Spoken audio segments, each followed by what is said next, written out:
The next recognition that I have, which I very unintelligently left in the chair right next to Mrs. Lipchip.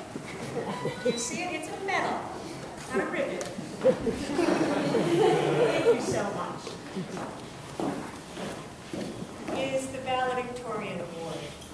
This is the student who completes 4 years of Concord Academy with the highest grade point average in all of their arts and academics for the graduating class. Indicates a great amount of effort academically and a lot of dedication and talent artistically. This year, the class of 2011 Concord Academy Valedictorian is Sydney Anderson.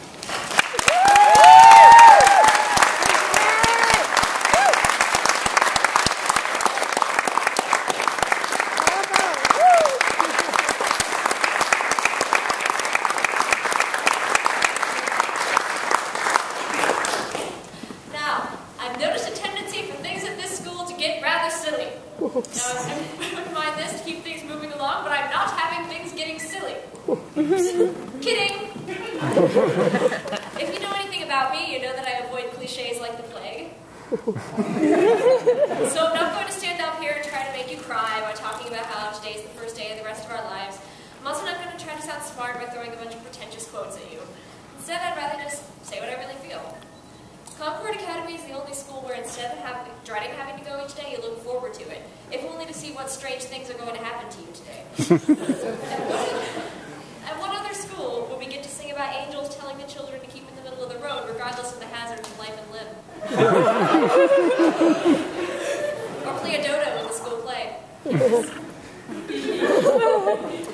But this school would be nothing without the teachers and the classes they run.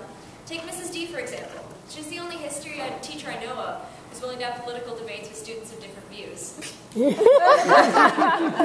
the only one who's ever been accepting of my random acts of historical trivia.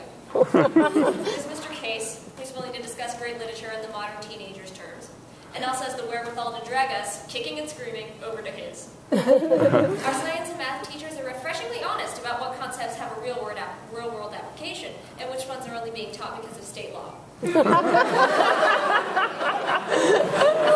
as for the arts, well, what makes Concord Concord? Singing your lungs out, dancing till you get sore, pouring out your heart on a canvas, and getting to be someone you're not, 7th hour every day. That's it. We have to remember to thank them. Good teachers are an endangered species in a society where men get paid to chase a ball around the court for 2 hours. What? You didn't?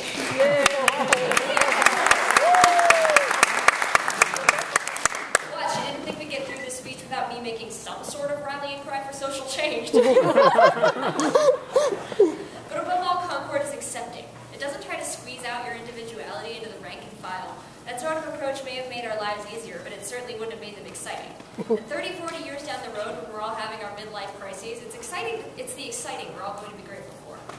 Instead, Concord teaches you how to hone your quirks and idiosyncrasies, so you're not only different, you're indispensable.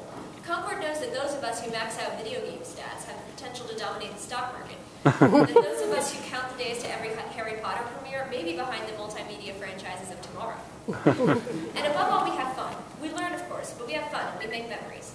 At what other school would an entire class begin their essays with, "Hey, read this"? At what other school would half the senior class consider My Little Pony to be a metaphor for the human condition?